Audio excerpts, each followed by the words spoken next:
Hello friends, स्वागत है आपका अपने यूट्यूब चैनल स्टडी 99 तक पर। यदि आप चैनल को फर्स्ट टाइम विजिट कर रहे हैं तो चैनल को सब्सक्राइब करें, साथ ही बेल आइकन को दबाइए। फ्रेंड्स, हम लोग कर रहे थे शिक्षा शास्त्र, और शिक्षा शास्त्र में जो पेपर सेकंड होता है, पेपर सेकंड जो होता है उसके लिए हम लोग क्या कर रहे थे, ऑब्जेक्टिव क्वेश्चन कर रहे थे। सही है, ऑब्जेक्टिव क्वेश्चन कर रहे थे। चलिए फ्रेंड, क्वेश्चन देखते हैं। क्वेश्चन नंबर 1, किंडरगार्टन पद्धति के प्रवर्तक थे। किंडरगार्टन जो पद्धति है उसके प्रवर्तक कौन है? तो उसके प्रवर्तक जो आपके हैं वो हैं आपके जन लिटन महोदय। ऑप्शन नंबर 4 इसका राइट आंसर होगा। सही है। चलिए फ्रेंड, क्वेश्चन नंबर 2 देखते हैं। क्वेश्चन नंबर सेकंड है, किंडरगार्टन स्कूल में प्रयोग किया जाता है। क्या प्रयोग किया जाता है? कागज़ का काम, मिट्टी की मूर्तियाँ बनाना, चटाई बनाना, उपयुक्त सभी। इसका जो राइट आंसर होगा वो होगा ऑप्शन नंबर डी, यानी कि सभी इसके राइट आंसर हैं। सही फ्रेंड, चलिए नेक्स्ट क्वेश्चन देखते हैं। क्वेश्चन नंबर 3, किंडरगार्टन पद्धति का सिद्धांत है। किंडरगार्टन जो है पद्धति का सिद्धांत क्या है? तो ये सभी इसके सिद्धांत हैं। ऑप्शन नंबर 4 इसका राइट आंसर होगा। सही है। चलिए क्वेश्चन नंबर 4 देखते हैं हम लोग। क्वेश्चन नंबर 4 है कि फ्रोवेल खेल को बालकों की कैसी प्रवृत्ति मानते हैं। सही है। तो ये जो है स्वाभाविक प्रवृत्ति मानते हैं। कैसा मानता है? स्वाभाविक प्रवृत्ति मानते। इसका राइट आंसर 3rd नंबर का होगा। चलिए फ्रेंड्स, क्वेश्चन नंबर 5 हम लोग देखते हैं। क्वेश्चन नंबर 5 है, किंडरगार्टन प्रणाली में सामाजिकता के सिद्धांत का क्या रूप है? तो इसका जो ऑप्शन होंगे सभी सही होंगे। सामूहिक खेल भी है, सामूहिक कार्य भी है, सामूहिक गान भी है, नहीं उपयुक्त डी इसका राइट आंसर होगा। चलिए फ्रेंड्स, आगे देखते हैं। क्वेश्चन नंबर 6 देखते हैं। क्वेश्चन नंबर 6 है कि किंडरगार्टन प्रणाली में शिक्षा का कार्य है। सही है। तो इसका क्या कार्य है? इसका जो मुख्य कार्य है वो है मार्गदर्शन करना है। ऑप्शन नंबर 2 इसका राइट आंसर होगा। क्वेश्चन नंबर 7 है कि किंडरगार्टन पद्धति का एक प्रमुख खेल है। क्या है? तो इसका जो प्रमुख खेल है वो रचनात्मक है, समूह के खेल हैं, यह मनोरंजन खेल है, आ व सा। तो इसका जो राइट आंसर होगा वो होगा आ और बा सा। आ और सा दोनों इसके राइट आंसर हैं। सही है। यानी कि ये दोनों सही, या तो रचनात्मक खेला हो उसमें ऑप्शन में, या सामूहिक खेल हो तब सही होगा। यदि दोनों हैं तो दोनों ही सही होंगे। सही है।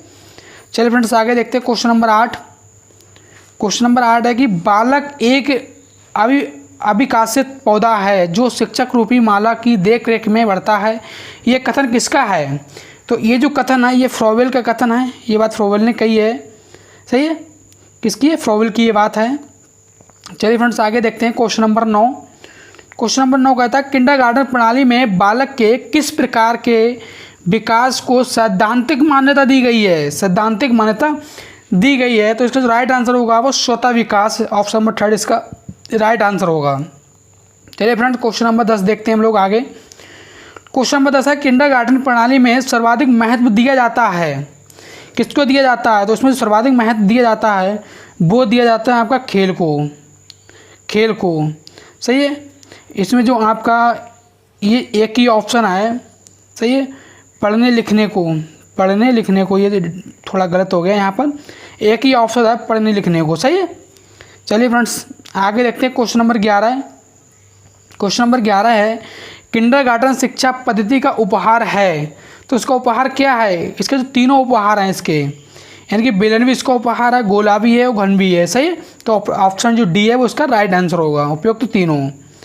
चलिए फ्रेंड्स, आगे देखते हैं। क्वेश्चन नंबर 12 कहता है, किंडरगार्टन पद्धति में कौन सा व्यायाम या कार्य का महत्व है?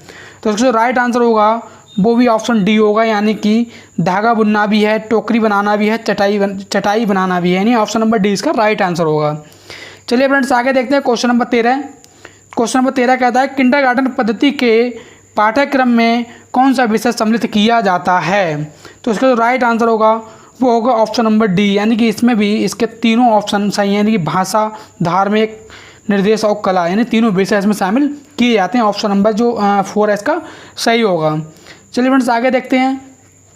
आगे क्वेश्चन नंबर 14 है, किंडरगार्टन प्रणाली प्रयुक्त है किसमें?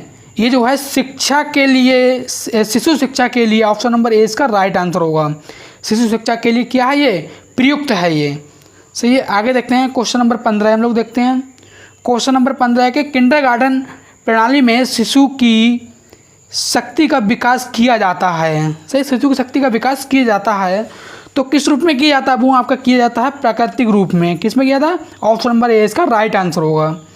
चलिए फ्रेंड्स आगे देखते हैं हम लोग क्वेश्चन नंबर 16 देखते हैं किंडरगार्टन प्रणाली दोषपूर्ण है क्योंकि।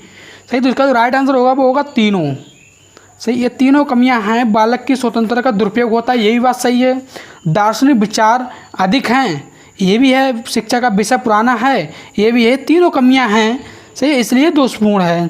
चलिए फ्रेंड्स क्वेश्चन नंबर हम लोग 17 देखते हैं कि छोटे बच्चों को शिक्षित करने के लिए मॉन्टेसरी शिक्षा प्रणाली को किसने लोकप्रिय बनाया, यानी किसने लोकप्रिय बनाया है इसे। सही है, तो इसका जो राइट आंसर होगा वो होगा Maria Montessori. Option number A इसका राइट आंसर होगा। चलिए फ्रेंड्स आगे देखते हैं क्वेश्चन नंबर 18 देखते हैं हम लोग।